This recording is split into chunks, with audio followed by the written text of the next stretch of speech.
Dios, me rindo, es donde quiero estar. Te doy mi ser, en mi vida tú eres rey. Te amaré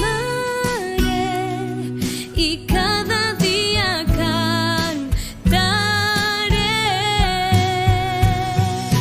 Grande y poderoso, vencedor, Dios del universo, redentor. Tú eres Dios, mi Salvador, Cristo Señor.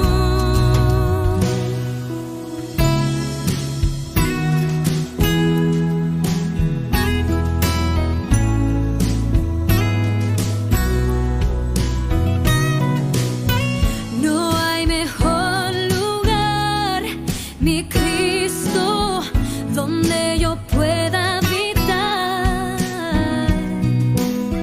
En tu presencia, mi Dios, me rindo, es donde quiero estar. Te doy mi ser, en mi vida tú eres rey. Te amaré y cada día cantaré. Grande y poderoso, vencedor, Dios del universo, redentor. Tú eres Dios, mi Salvador.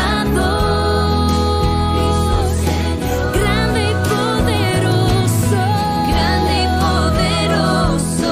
vencedor, Dios del universo, redentor.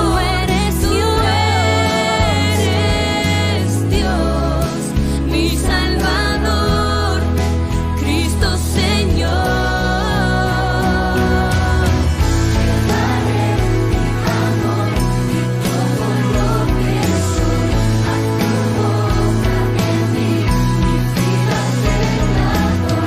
Te daré mi amor y todo lo que soy, haz tu obra en mí.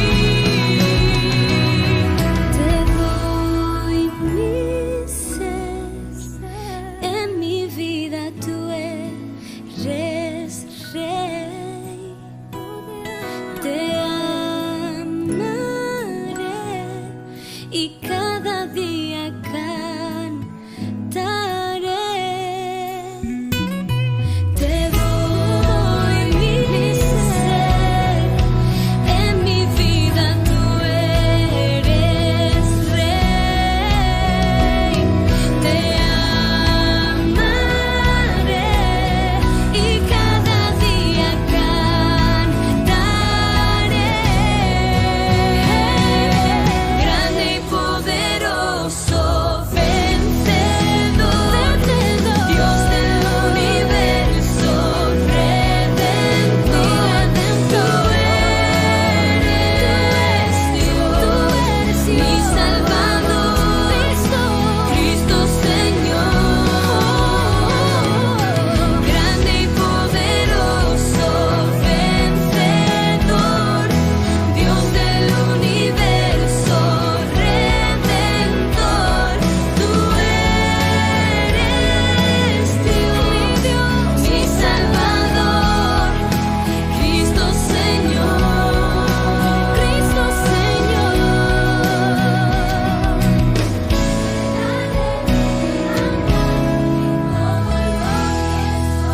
Haz tu obra en mí, mi vida te la doy.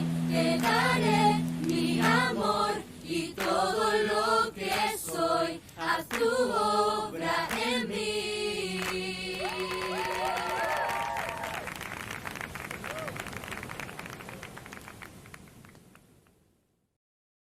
Hola hermanos, que el Señor los bendiga, felices de poder saludarlos desde acá, de Cholechuel, a 37 grados, a la sombra.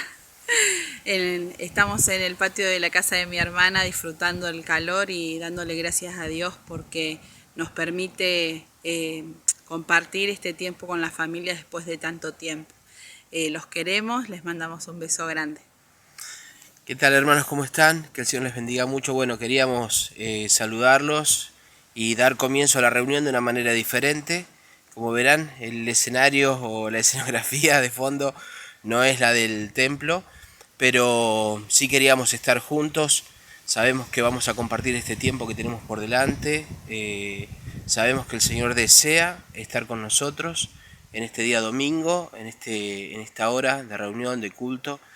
Hemos venido para alabarle, para bendecir su nombre, para estar en su presencia, y sabemos que Él nos está esperando allí en nuestra casa, en nuestro comedor, en el lugar que hemos apartado. Así que anhelamos que, a pesar de la distancia, anhelamos que la presencia del Señor se pueda manifestar y nos haga sentir, ¿no? Que a pesar de que físicamente no estamos juntos, pero que podamos tener esta experiencia de que espiritualmente estamos juntos, estamos unidos. Así que queremos saludarlos y queremos comenzar este tiempo de reunión juntos y dar gracias al Señor por sus vidas y por su presencia que nos va a estar acompañando en esta hora. Y queremos también recordar que estemos orando, estemos clamando al Señor. Sabemos que este día domingo, mañana lunes y martes vamos a tener 3 jornadas intensas de ayuno, de oración, y queremos recordarles que participemos, ¿sí? Que nos sumemos, que busquemos juntos al Señor y que estemos expectantes de lo que el Señor va a hacer a través de la oración de su iglesia. La palabra nos recuerda, nos enseña y nos da el testimonio de que cuando había situaciones difíciles, cuando la iglesia estaba perseguida o pasando tribulación o angustia, la iglesia hacía oración y Dios movía su mano, obraba en favor y en beneficio no solamente de su iglesia, sino de los planes del reino de Dios. Así que animamos a todos los hermanos a sumarse y a participar de estas 3 jornadas desde nuestras casas, y el martes en especial manera sumarnos a participar de esta primer jornada de ayuno y oración del año juntos en el templo.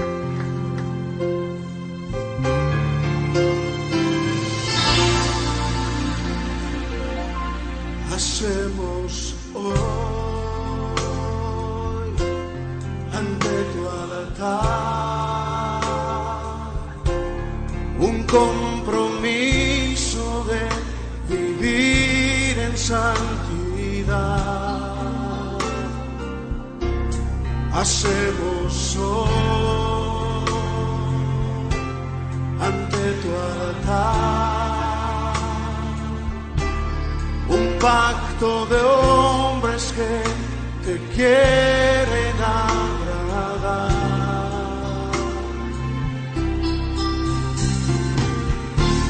Con manos limpias, corazón puro para ti.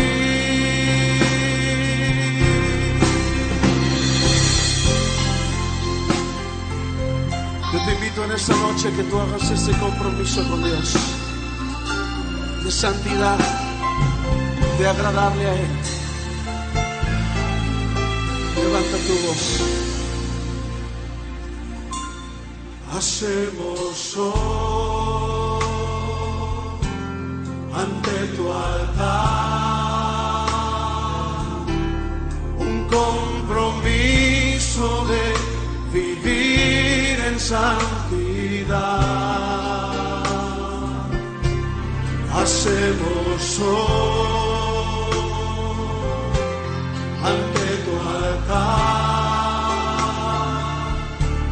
un pacto de hombres que te quieren agradar.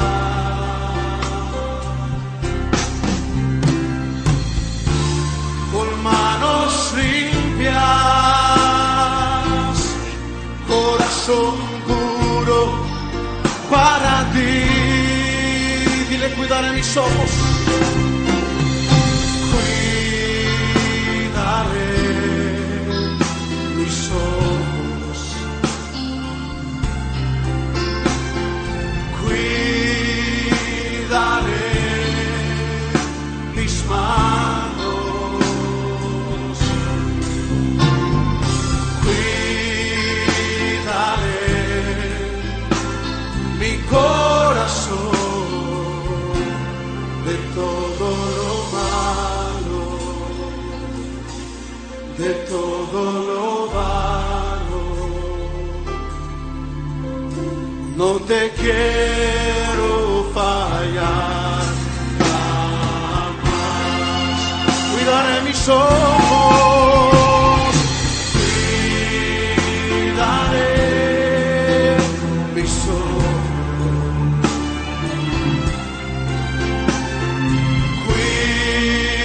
Cuidaré mis manos, cuidaré mi corazón de todo lo malo, de todo lo malo.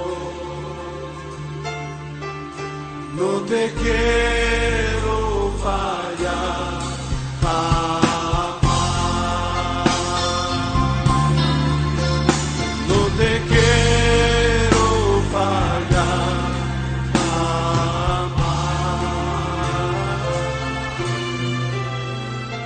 No te quiero fallar jamás.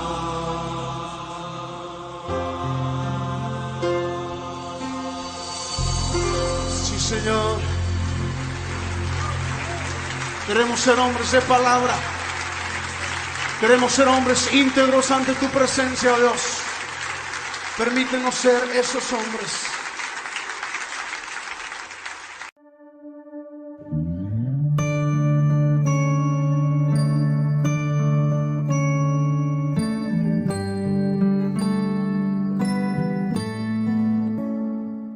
Estamos hablando del compromiso.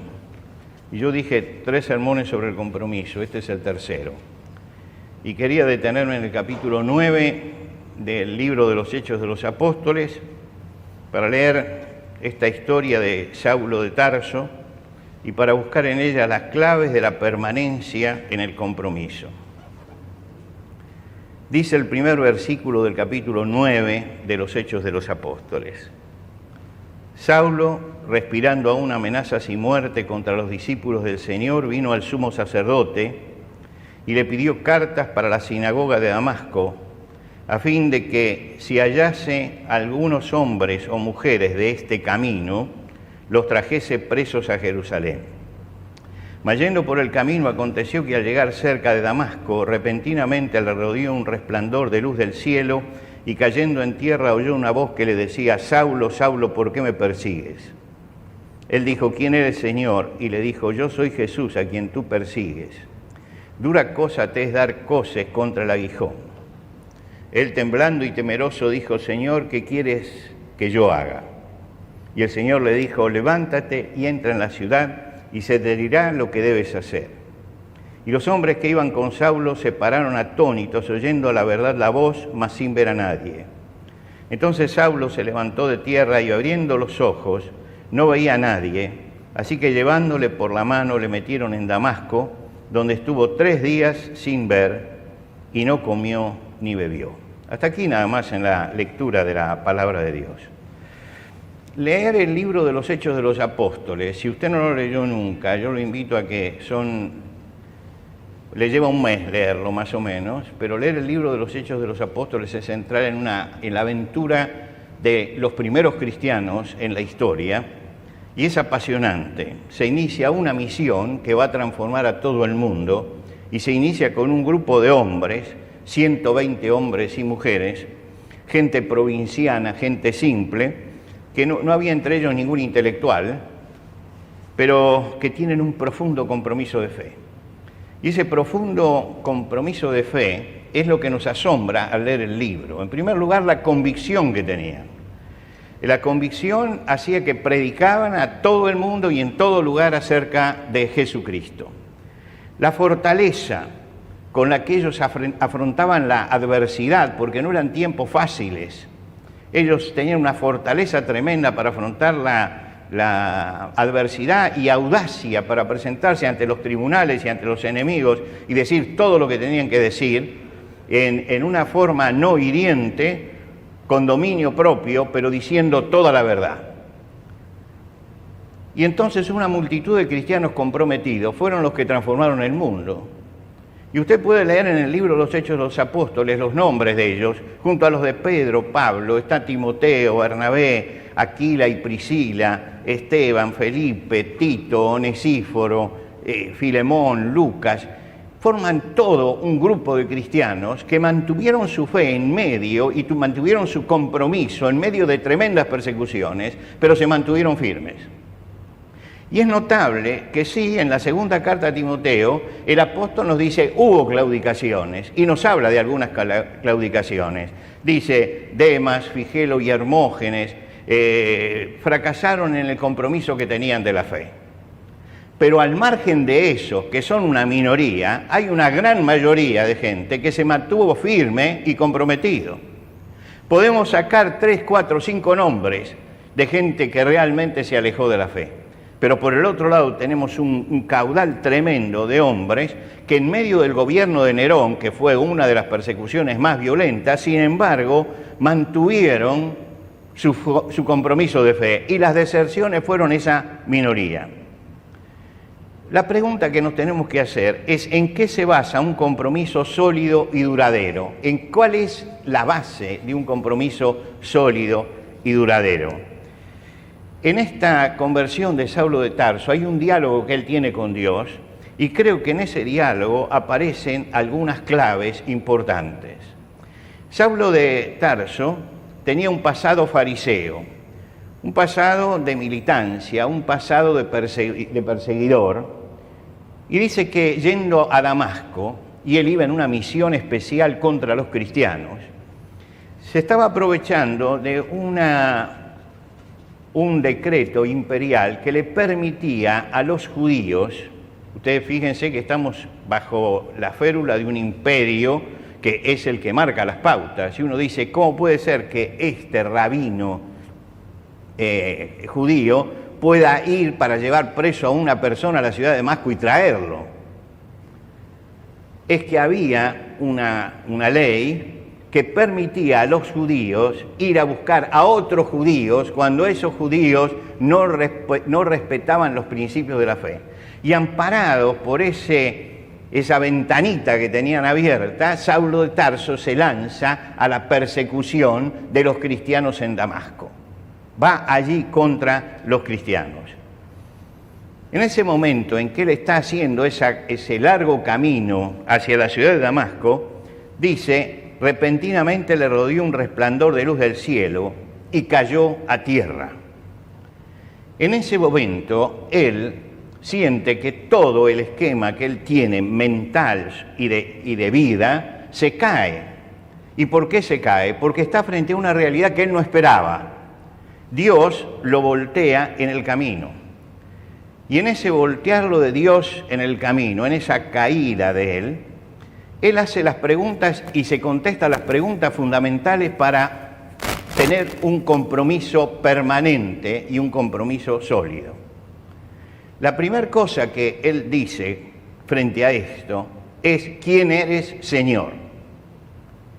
Él admite en ese momento que esa luz es una luz sobrenatural, es mediodía, y dice, sin embargo, la luz era mayor que el resplandor del sol. Y lo primero que percibe es que justamente esa luz está demostrando que Dios está detrás de todo esto. Y él utiliza el término Señor, que es el término con el que el judío se refería directamente a Dios y únicamente a Dios. No usaba el término Señor, por ejemplo, para César. No lo usaba para nadie, sino solamente para Dios. Como no podía repetir, de acuerdo a lo que enseñaba el fariseísmo, el nombre de Dios, el Jehová, no lo podía repetir, entonces usaban el término Señor para darle toda autoridad. Él está reconociendo, acá el que me tocó es Dios, porque el único que puede poner esta luz y voltearme en este camino es Dios. Y entonces la pregunta que él hace es, ¿quién eres, Señor? ¿Quién eres, Señor? Y la respuesta que recibe es una respuesta tremenda, porque la respuesta es, yo soy Jesús a quien tú persigues. Yo soy Jesús.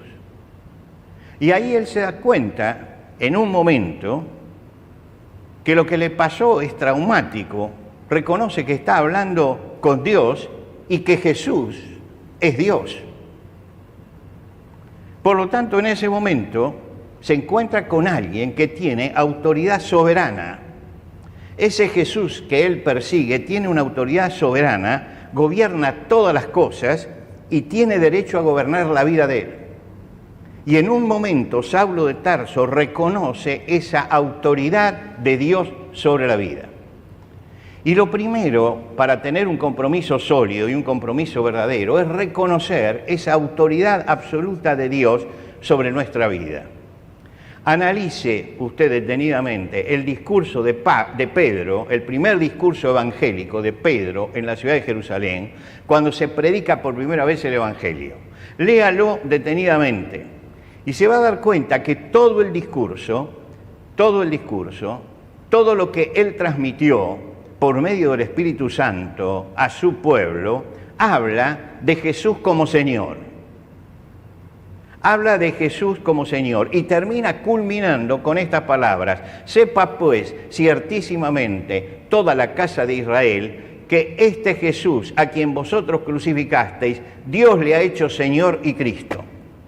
Quiere decir que los que se convirtieron ese día entregaron su vida al Señor, a Dios. Por supuesto que Pedro creía en el Salvador, pero la prédica no era simplemente reciba a Cristo y vuelva hacia su casa, sino era entregue la vida a quien es el Señor. La base de un compromiso sólido está en reconocer que Jesús es el Señor, que tiene autoridad sobre nuestra vida. Pedro, cuando le decía que Jesús era Señor, fue hecho Señor y Cristo, Señor y Mesías, le está diciendo a esa gente que tenían que entregarse a Él, haciéndolos dueños de su vida, sujetando a Él todas las acciones. El resultado es que el pueblo dice que compungido de corazón, dijeron, varones hermanos, ¿qué haremos? Y se daban cuenta de que en ese momento estaban frente a una realidad distinta y frente a una autoridad distinta, que no era una autoridad al mismo nivel que ellos, sino que ahora perdían su autonomía, porque estaban frente a la autoridad de Dios.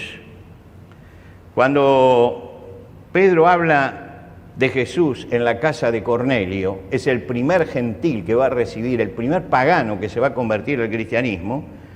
Dice, Dios envió mensaje a los hijos de Israel anunciando el evangelio de la paz por medio de Jesús. Este es Señor de todos. Lo que quiere decir que la decisión que se tomaba en ese momento era entregar la vida al Señor. Y la palabra Señor tenía el peso de autoridad de Dios sobre nuestra vida. Lo mismo sucede nos dice Pablo en la carta a los Romanos, por ejemplo, o en la carta a los Filipenses, donde vuelve a destacar que Cristo para esto murió y resucitó, para ser Señor así de los muertos como de los vivos. Toda la prédica se basa en esto. Y si uno quiere tener un compromiso sólido y duradero, tiene que entender qué significa que Jesucristo es el Señor. ¿Qué significa? Muchas veces la vida cristiana tiene un compromiso flojo porque no entendemos lo que significa la conversión. Creemos que la conversión es simplemente levantar la mano, pasar adelante, hacer una oración, irnos a nuestra casa y vivir nuestra vida. Y creer que eso es ser un cristiano. Y que entonces yo ahora soy de Cristo y tengo a alguien poderoso a quien recurrir en el momento de peligro. Y esta es una concepción cristiana muy generalizada en nuestra generación. Jesucristo está allí. Cuando lo necesite, lo voy a ir a buscar. En la heladera de mi casa está el número de los bomberos. Está el número de los bomberos. Cuando uno tiene el número de los bomberos está tranquilo. Cualquier problema que hay, yo disco y lo llamo. Ahora, en este momento, los bomberos en su cuartel y yo en mi casa. Y muchos creen que el asunto de la relación con Jesús es exactamente igual. Si lo necesito, lo llamo. Pero mientras tanto, yo sigo adelante con mi vida. Esto no es admitir que Jesús es Señor, y el que piensa así tiene que volver a plantearse su fe cristiana, porque tiene una falla de base. Lo primero que admitió es esa subordinación. Para Saulo era establecer una relación con Dios, pero no era una relación de igual a igual. Era una relación de la autoridad y el subordinado. Y esto también hay que tenerlo claro. ¿Y por qué hay que tenerlo claro? Porque muchas veces se utiliza en la relación con Dios un lenguaje y una forma de ser que parecería que Dios está a la misma altura que nosotros. No, Dios está en los cielos y yo sobre la tierra. Y Dios es eterno y es Señor de todo. Y si yo digo que soy cristiano, entonces tengo que poner mi vida en las manos de Jesús y admitir el señorío de Él sobre toda mi vida. Lo que admite en ese momento Saulo es que hay una relación de subordinación y esta es la columna que va a sostener su vida. ¿Por qué? Porque tenemos un vasto material de Pablo en las cartas y vamos a notar que en cada una de las cosas que él hace, tanto en las que relata el libro de los Hechos de los Apóstoles como las que él comenta en sus cartas, siempre él está subordinado a la autoridad del Señor. Y no da un paso sin estar subordinado a la voluntad del Señor. Y está buscando permanentemente la voluntad del Señor. Cuando inicia el segundo viaje misionero, él tiene un proyecto. Y el Señor le dice, no podés hablar, no tenés que hablar hasta que saltá a tal lugar. Y él se calla y salta a ese lugar. Ese celo, justamente, por cumplir la voluntad de Dios antes que el programa que yo tengo en las manos, es lo que hace que entonces el compromiso sea un compromiso eficaz. Entender esto es la columna que sostiene el compromiso. Cuando yo entiendo cómo es mi relación con el Señor, cuando yo entiendo que no es que yo tengo a Jesús para irlo a buscar cuando tengo un problema y después lo ignoro permanentemente, ni tampoco que tengo que acercarme a Él como si fuéramos iguales, porque no somos iguales. Entonces hay que poner a Dios al Señor en la situación de autoridad que debe tener. Y por eso la palabra de Dios dice que nadie llama a Jesús Señor sino por el Espíritu Santo. El Espíritu Santo tiene que trabajar en nuestra vida para que entendamos el señorío y para que cuando hablemos de Señor y digamos Señor, lo digamos con propiedad. Y lo digamos también con seriedad. Esa es la base, la primera base del compromiso. La segunda cosa que se nota aquí es que él entendió que al acercarse a Jesús y viendo que Jesús es Señor y admitiendo el señorío, él tiene que en ese momento romper con la vida pasada para empezar una nueva vida. Llegar a Jesucristo es empezar una nueva vida. Él dice que estaba, cuando él cuenta esto, dice, yo estaba temblando y temeroso, y dije, ¿qué quieres que yo haga?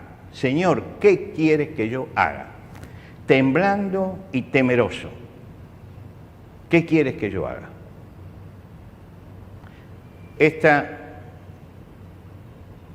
es la declaración de que su razón para vivir ya no tenía ningún valor, que tenía que buscar otro camino. Todos nosotros necesitamos una razón y un sentido y una esperanza para vivir. Si no tenemos una razón, un sentido y una esperanza, no tenemos el impulso necesario para seguir adelante. Saulo de Tarso tenía una razón para vivir en ese momento y un sentido para la vida. Y lo había elaborado minuciosamente. Fíjense que él se había criado en la ciudad de Tarso de Cilicia, que era una ciudad académica, intelectual, de preparación, y ahí aparece el gran conocimiento que él tenía de los filósofos griegos y de la literatura griega y del conocimiento y de la cultura que va a desplegar. Conocía todas esas cosas. Se había preocupado por esa formación, pero como judío además, se había inscrito en la escuela de uno de los grandes rabinos, Gamaliel, para aprender todo lo de judaísmo. Lo que quiere decir que era tanto un conocedor de toda la cultura en la que se estaba moviendo, como también de la subcultura de su pueblo. A los pies de Gamaliel aprendió e investigó toda la fe de sus padres. Y no solamente eso, sino que una vez que tenía todo este caudal, lo que había recibido de un lado y lo que había recibido del otro, rechazó el camino teórico de andar discutiendo en los cenáculos para decir yo tengo que ser un hombre de acción, y fue un hombre de acción. Quiere decir que cuando lo encontramos en el camino a Damasco, él tiene un proyecto de vida, y ese proyecto de vida lo ha ido forjando a través del tiempo. En Tarso de Cilicia con su preparación, en la escuela de Gamaliel recibiendo todo lo otro, es decir, fue forjando toda su vida. Ahora, cuando llega allí, cerca a Damasco, dice que al mediodía, cuando el sol está en el cenit, vio una luz del cielo que sobrepasa, y entonces él se lo cuenta al rey Agripa, y le dice, vi una luz del cielo que sobrepasa el resplandor del sol, y caí al suelo. Ahora, caer es un hecho físico, ¿no? Caer es un hecho físico. Pero aquí toma otra dimensión, porque en esa caída de él cae su manera de pensar, cae su manera de vivir, caen sus convicciones, cae su sentido de la vida, y el hombre se queda vacío en ese momento. Cuando él dice, Señor, ¿qué quieres que haga?, es porque ya todos los proyectos que yo tenía se me vinieron abajo, porque hay que empezar una vida totalmente nueva. Y esto lo va a afirmar el apóstol Pablo en la segunda carta a los Corintios, cuando él dice, de modo que si alguno está en Cristo, nueva criatura es, las cosas viejas pasaron, todas son hechas nuevas. Para que haya un sólido compromiso hay que establecer un corte con la vida pasada para empezar una nueva vida organizada de acuerdo a lo que Dios manda. Y si nosotros no organizamos la vida de acuerdo a lo que Dios manda y a lo que Dios enseña, entonces nunca nuestro compromiso va a ser un compromiso sólido. Cuando él escribe a los filipenses, le dice, olvidando ciertamente lo que queda atrás, mestiendo hacia lo que está delante. Es una revolución total la que se produce, es un corte en la vida para empezar una nueva vida con Cristo. Y entonces el Señor, y este es el tercer paso, le marca un nuevo camino. Y le dice, levántate y entra a la ciudad y se te dirá lo que tienes que hacer. Levántate y entra y se te dirá. Los efectos inmediatos. Saulo es un hombre totalmente desarmado, está caído, ya no es más autosuficiente, ahora depende. Y en esa dependencia le dice, bueno, Señor, ¿qué es lo que tengo que hacer? Y Dios le dice, entra en la ciudad y se te dirá. No es que le da un plano y le dice, bueno, mira, tu vida va a ser desde hoy así. No, vas a tener que aprender que Jesús es el camino. Que Jesús es el camino. Que Él va a ir trazando el camino. La orden de Dios es levántate, levántate. Perdió la autonomía, está bajo el poder de alguien que le dice cómo tiene que actuar. Y la gracia de Dios lo sostiene en ese momento y entra a la ciudad. ¿Para qué? Para que se le diga qué es lo que tiene que hacer.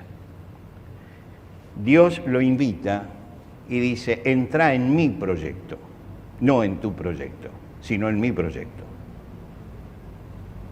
Y él entra en el proyecto de Dios. Ahora, uno, si lo tomaba Saulo de Tarso 10 minutos antes de la visión y le preguntaba, ¿qué vas a hacer de tu vida?, él nos hubiera explicado todo el proyecto de vida que él tenía. En ese momento no tiene ningún proyecto de vida. Y si uno le preguntaba, bueno, Saulo, ¿dónde vas? Y voy a la ciudad de Damasco. ¿A qué? No sé. No sé, pero voy ahí, porque Dios me dijo que tengo que ir ahí. ¿Cómo será el camino de tu vida? ¿Cuál es el destino? No sé. Jesús es el camino. Lo notable de la relación de Dios con Saulo de Tarso es que Dios tiene un proyecto para él. Y se lo explica a Ananías. Dice, anda a visitarlo porque está orando en la ciudad de Damasco. Porque este hombre me va a ser útil para esto. Y ahí Dios habla del proyecto que tiene. Pero el proyecto que él tiene para Saulo de Tarso se lo comunica a Ananías para que ore por Saulo, pero no se lo comunica a Saulo. No se lo comunica. Él tiene que ir y seguir lo que el Señor manda en su vida. La gracia de Dios nos permite integrarnos al plan de Dios e integrarnos a la vida de fe y a la dependencia de Dios. Yo creo que la solidez en el compromiso de Saulo aparece ya aquí, en el primer momento, con 3 cosas que son fundamentales para que el compromiso de fe sea un compromiso sólido. En primer lugar, la aceptación de la autoridad de Jesús sobre su vida. Si usted lo quiere en palabras difíciles, el señorío de Cristo. Pero lo que queremos decir es la autoridad suprema de Jesús sobre su vida. Él entregó su vida a Jesucristo. En segundo lugar, la ruptura con los planes de la vida pasada. La conversión es una ruptura y se tiene que dar esa ruptura en la vida porque ahora los planes tienen que ser distintos. Y la tercera cosa, inicio un nuevo camino de dependencia del Señor. En medio de todo este diálogo, la frase clave es la primera que dice Saulo. Él dice, Señor, ¿qué quieres que yo haga? ¿Qué quieres que yo haga? Y esa frase es la que define el compromiso sólido y duradero. Es un hombre que se entrega de verdad al Señor y que va a luchar durante toda su vida por el Evangelio, pero que siempre va a tener en cuenta y va a tener presente que tiene una autoridad encima de él y que esa autoridad es absoluta, que ya no va a hacer él lo que quiere, sino que va a buscar la dirección de Dios en su vida y va cumpliendo todos esos principios de Dios, olvidando todos los planes del pasado, archivándolos definitivamente y diciendo, ahora comienza una nueva vida. Y esa nueva vida es una vida de dependencia absoluta, de dependencia completa del Señor. 3 cosas nada más. Aceptación de que Jesús es el Señor, ruptura con la vida pasada, iniciar un nuevo camino de dependencia del Señor. Y eso hizo que la vida fuera una vida sólida y que el compromiso fuera duradero. No era un compromiso superficial, era un compromiso profundo. Que el Señor nos bendiga esta mañana para que entendamos que cuando ponemos como base para este año la palabra compromiso, nos estamos refiriendo a esto justamente, a vidas comprometidas realmente con el Señor.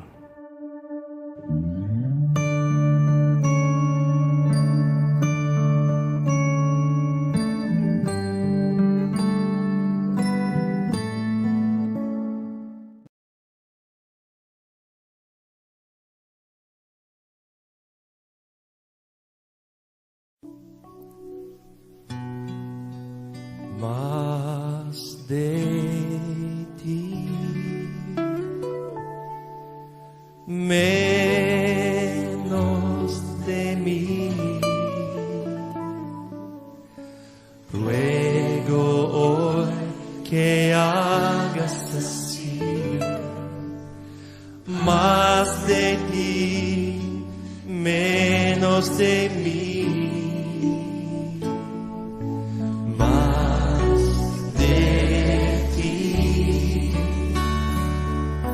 menos de mí. Ruego hoy que hagas así, más de ti, menos de mí, como la semilla que para brotar tiene que morir. Todo plan en mi corazón lo rindo hoy por servirte a ti. Más de ti, menos de mí. Ruego hoy que hagas así, más de ti, menos de mí. Más de ti, más de ti, menos de mí. Ruego hoy que hagas así, más de ti, menos de mí, como la semilla que para brotar tiene que morir. Todo plan en mi corazón lo rindo hoy por servirte a ti. Más de ti, Señor.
Quiero más.